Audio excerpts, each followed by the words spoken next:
बड़ खबर बर्तमान ग्राम में बाघ बुली बुली लोक मान आक्रमण करुच्ची।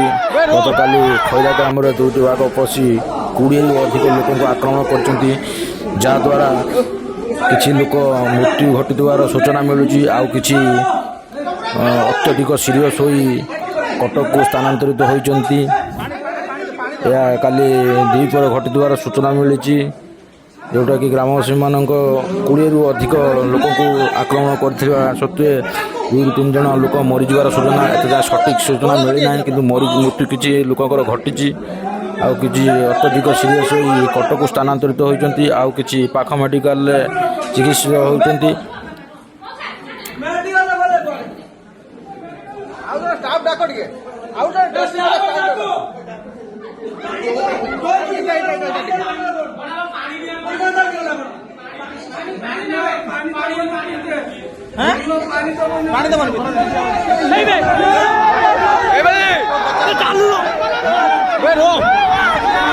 आपण ठीक अच्छे बर्तमान